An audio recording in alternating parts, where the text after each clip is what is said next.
Olá, queridos amigos da TV Mundo Maior.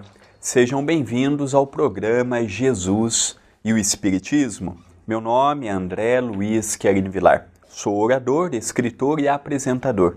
Rogamos a Deus, o nosso Pai, que nos abençoe o nosso encontro de hoje e que possamos compreender melhor e com mais facilidade este livro que tem tanto a nos ensinar. Estamos estudando o livro A Caminho da Luz. É o livro da Lavra Mediúnica de Francisco Cândido Xavier, ditado pelo seu benfeitor Emmanuel, publicado pela Federação Espírita Brasileira. Nós vamos dar continuidade no nosso capítulo falando da família indo-europeia. Então tem um conteúdo muito legal. Se você está nos acompanhando agora e tiver familiaridade, afinidade com o nosso programa, no canal do YouTube da TV A Caminho da Luz, nós temos este e os demais programas à sua disposição, youtube.com/TV A Caminho da Luz. Se preferir se inscrever para nós, mandar sua mensagem, mandar sua dúvida, mandar sua sugestão, o WhatsApp do programa é 19 997782794, o Instagram, André Luiz C. Vilar, ou pela fanpage, procure por André Luiz Querini Vilar. Será uma alegria receber a sua mensagem, receber a sua participação, estarmos juntos neste projeto. Como dissemos há pouco, hoje nós vamos ver o item A Grande Virtude dos Árias Europeus. Nesse capítulo, nós já vimos no programa passado a respeito das migrações sucessivas e vimos também a ausência de notícias históricas. E agora vamos dar continuidade quando Emmanuel nos fala. A misericórdia do Cristo, porém, jamais deixou de acompanhar esse grande povo no seu atribulado desterro. Ao influxo dos seus emissários, as massas migratórias da Ásia se dividiram em grupos diversos que penetraram na Europa, desde o Peloponeso até as vastas regiões da Rússia, onde se encontram os antepassados dos gregos, latinos, sanitas, úmbrios, gauleses, citas, iberos, romanos, saxônios, germanos, eslavos. Essas tribos assimilaram todos os elementos encontrados em seus caminhos, impulsionando-lhes os passos nas sendas do progresso e do aperfeiçoamento. Enquanto os semitas e hindus se perderam na cristalização do orgulho religioso, as famílias arianas da Europa, embora revoltadas e endurecidas, confraternizaram com o selvagem, e nisso reside a sua maior virtude. Assimilando os aborígenes, engendraram as premissas de todos os surtos das civilizações futuras. Nessa movimentação, para o estabelecimento de novo habitat, organizaram as primeiras noções políticas da vida coletiva, elegendo cada tribo um chefe para a direção de sua vida em comum. A agricultura, as indústrias pastoris, com elas encontraram os primeiros impulsos nas estradas incertas dos que descendiam do primata europeu. Com as organizações econômicas, oriundas do trato direto com o solo, deixaram perceber a lembrança de suas lutas no antigo mundo que haviam deixado. Bastou que inaugurassem na terra o senso da propriedade para que o germe da separatividade, do ciúme, da ambição e do egoísmo lhe destruísse os esforços benfazejos. As rivalidades entre as tribos na vida comum induziram-nas aos primeiros embates fratricidas. Aqui nós percebemos Emmanuel mostrando um pouquinho de como o presente ele tem muito do nosso passado. Nós já vimos a diferenciação da cultura egípcia, a diferenciação da cultura indiana. Aqui nós estamos vendo uma cultura que, se lembrarmos do programa passado, não tinham uma grande crença numa religião. Tanto é que imaginaram que é poucos milênios atrás que se constituiu esse grande continente. Na verdade, ele já tem aproximadamente 10 mil anos, segundo os dados de Emmanuel. Mas só que como não foi passado de uma pessoa para outra através de costumes, de religiosidade, de hábitos, foi se perdendo ao longo do tempo. Nós percebemos que cada grupo que veio de Capela veio com uma certa dívida perante o alto. Não eram todos que deviam a mesma quantidade. Tinham aqueles que deviam mais, tinham aqueles que deviam menos, tinham aqueles que, passado alguns poucos séculos, tiveram a oportunidade de retornar à sua verdadeira casa, como também teve muitas pessoas que passaram muito tempo reencarnando, desencarnando. Outros aclimataram de tal modo aqui na Terra que permanecem até hoje em nossos meios.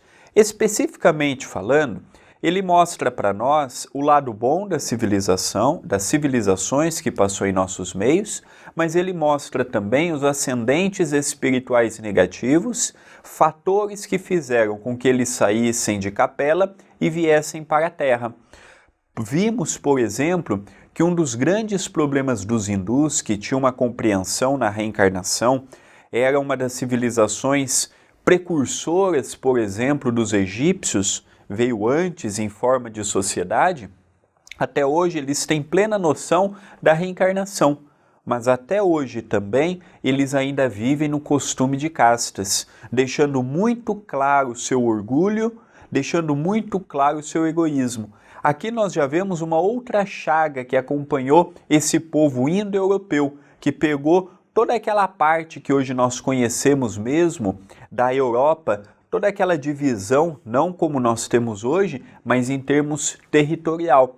Era um povo que conseguiu conviver com os primitivos, com os nativos, sem qualquer grandes problemas, mas a partir do momento que eles começaram a compreender a troca, a compreender a posse, a compreender o senso de propriedade, desenvolveu novamente o sentido é meu.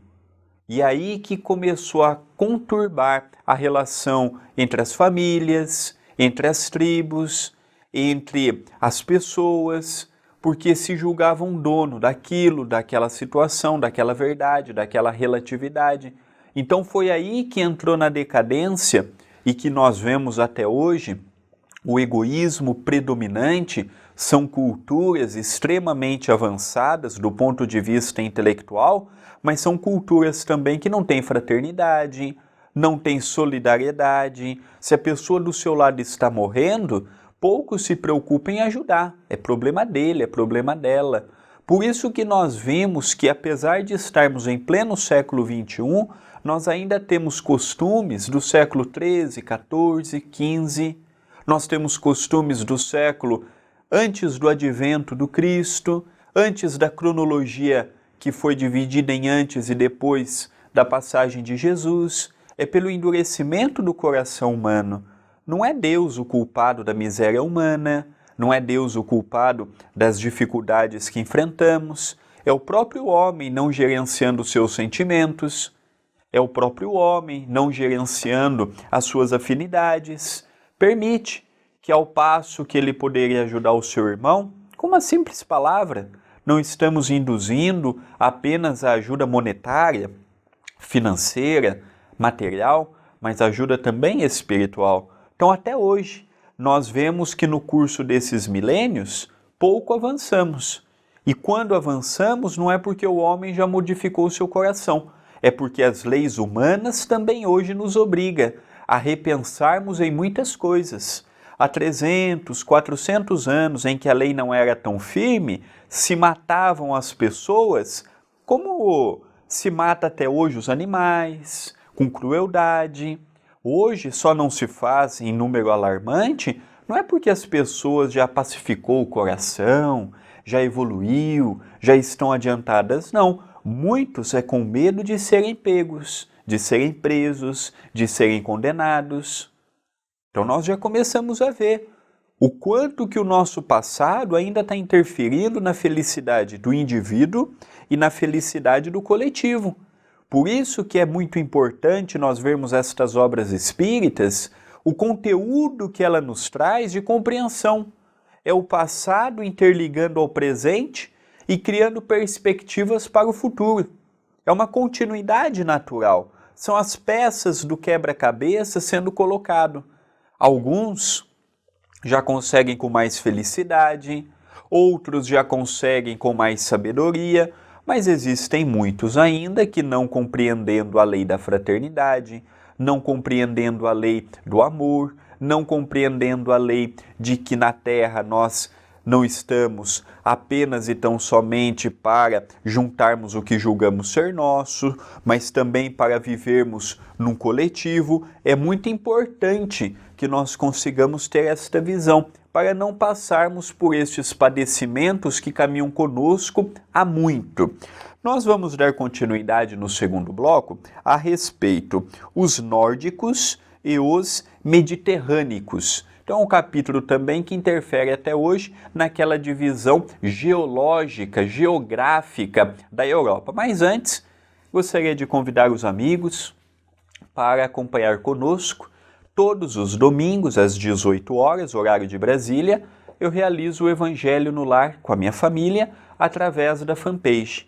Se você quiser participar conosco, é todos os domingos, às 18 horas, horário de Brasília, com um vídeo ao vivo para os amigos em Portugal, um vídeo em direto, através da minha linha do tempo. A fanpage procure por André Luiz Querini Vilar ou pelo link facebook.com/André Luiz Vilar 1 de número. A sua participação será uma alegria. Vários dias na semana nós temos estudos, reuniões públicas, Evangelho no Lar, seja pelo canal do YouTube da TV A Caminho da Luz, seja pela minha fanpage. E eu vou ter muita alegria em tê-los conosco. Vamos para um breve intervalo e já retornaremos.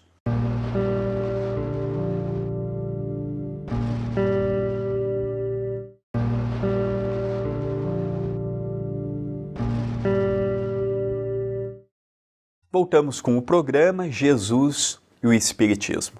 Eu gostaria muito de agradecer à TV Mundo Maior pela oportunidade que nos dá, ao longo desses 4 anos, de semanalmente nós fazermos parte de sua grade de programação.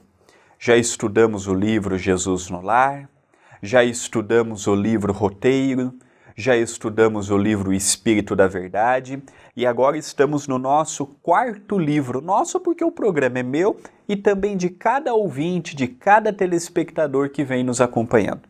Estamos vendo o estudo do livro A Caminho da Luz.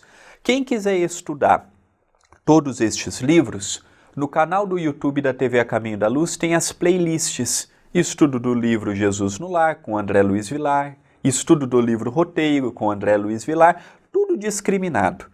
Tem também a playlist do programa Jesus e o Espiritismo, que são todos os programas que nós gravamos até o dia de hoje. Então eu agradeço muito a TV Mundo Maior pelo espaço que nos dão. Aproveitamos este material para depois enriquecer e corporificar no YouTube da TV A Caminho da Luz. O YouTube da TV A Caminho da Luz, a TV A Caminho da Luz é um departamento do Centro Espírita Perdão, Amor e Caridade. Semanalmente, às segundas-feiras, às 19 horas, nós transmitimos o estudo do livro Voltei, direto do Centro Espírita Perdão, Amor e Caridade. Às quartas, nós transmitimos a sessão pública.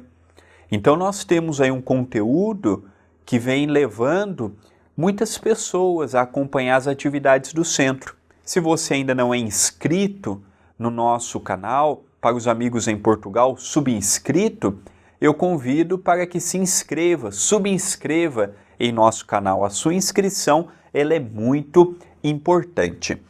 Nós vamos dar continuidade, mas antes eu vou deixar o WhatsApp, o Instagram e a fanpage, a página no Facebook. O WhatsApp do programa é 19 997 782794. Se você reside fora do Brasil, é só colocar mais 55 Se você quiser receber mensagens diárias e gratuitas, é só pegar o número, salvar na sua agenda de contatos e mandar o seu nome e a sua cidade. Entra a hora que quer, sai a hora que quer e repetimos. É gratuito.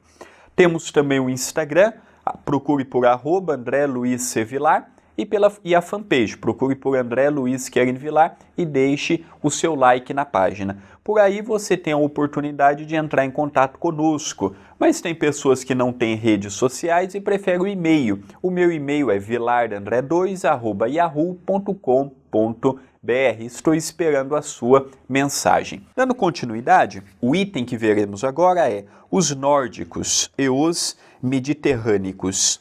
Fala Emmanuel. O fenômeno das trocas e os primeiros impulsos comerciais levantam, todavia, longa série de barreiras entre as relações desses povos.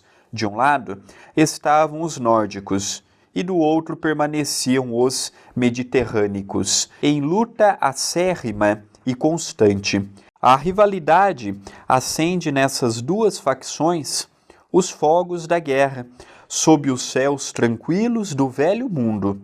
Uns e outros empunham as armas primitivas para as lutas de extermínio e destruição das hostes inimigas, e a linha divisória dos litigantes se alonga justamente no local onde hoje se traçam os limites da França e da Alemanha contemporâneas.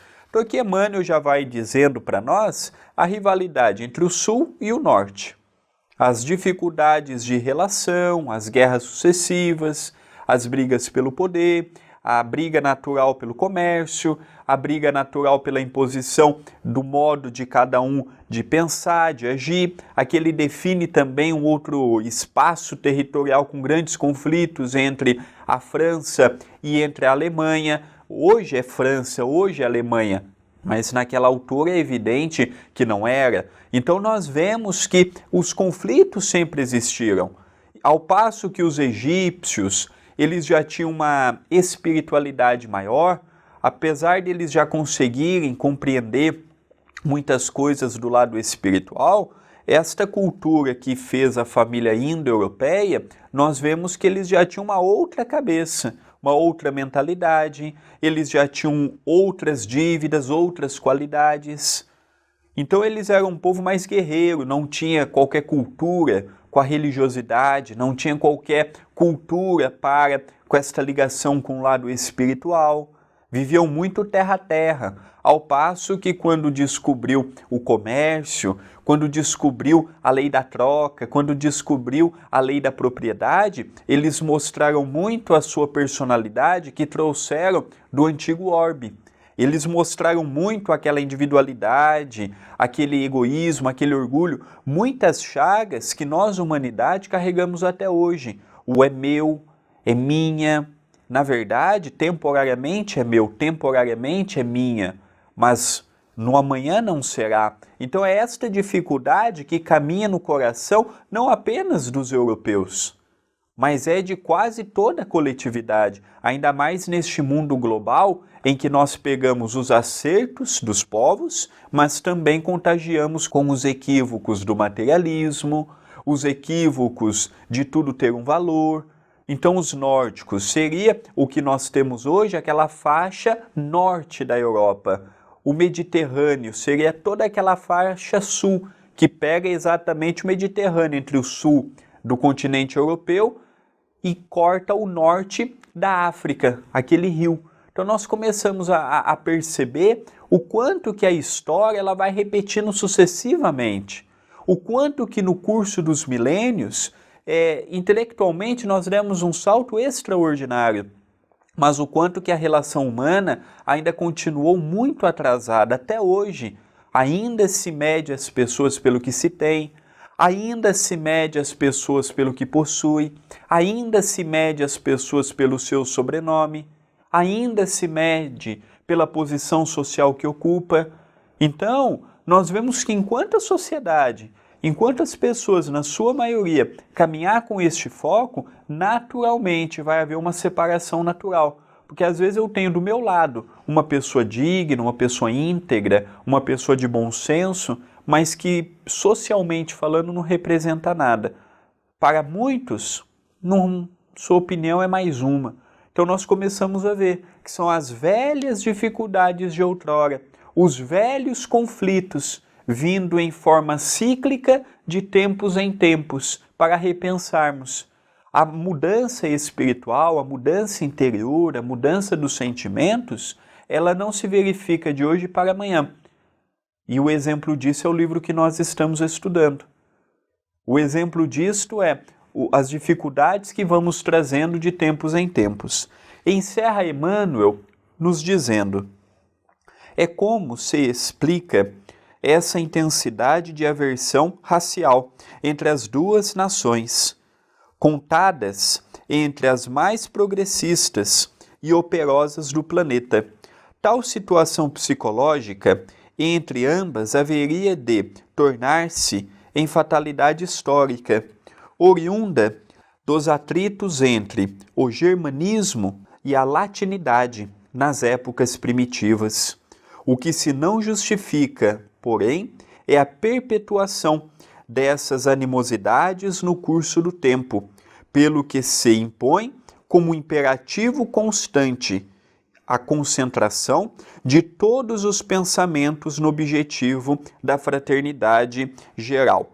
Então aqui Emmanuel nos mostra que várias foram as épocas que pela rivalidade isso culminou em guerras, algumas delas até narrada pela história recente, narrada pelos últimos 1000 anos, outras apagadas no curso do tempo, e até hoje nós vemos esta separatividade, a maneira diferente de ver, ainda aquele ranço no trato. Como é engraçado, não é? Nós estamos falando de uma cultura que é bem antes do advento do Cristo.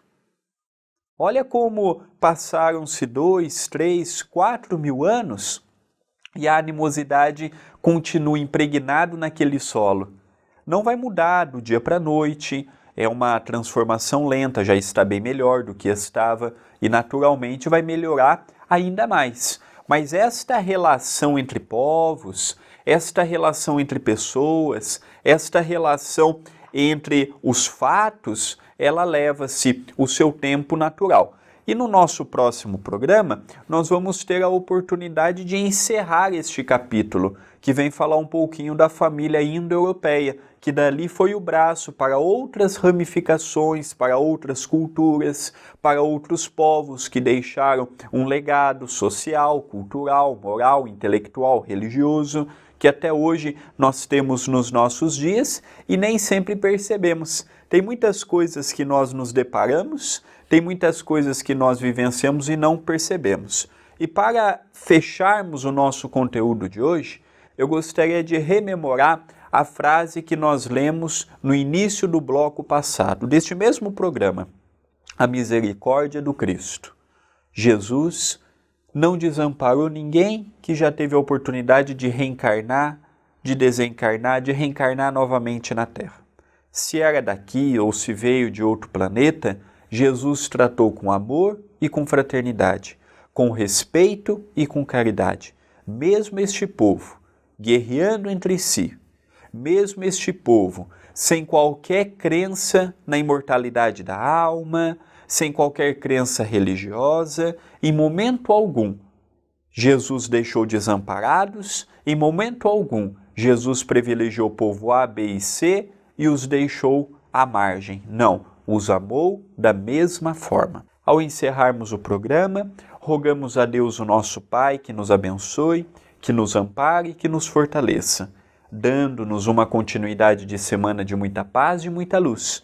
Espero todos, domingo agora, às 18 horas, através de minha fanpage, para a realização do Evangelho no Lar. E espero todos na próxima semana para podermos dar continuidade em mais um programa estudando o livro A Caminho da Luz. Livro este que faz parte da lavra mediúnica do médium Francisco Cândido Xavier, ditado pelo seu benfeitor Emmanuel e publicado pela Federação Espírita Brasileira. mostrando para nós um pouquinho dos povos, dos costumes, das formas que se pensavam e se agiam e como lidamos no dia de hoje. O nosso passado muito presente nos dias atuais. Um beijo no coração de todos, votos de muita paz e felicidade. Até o próximo programa.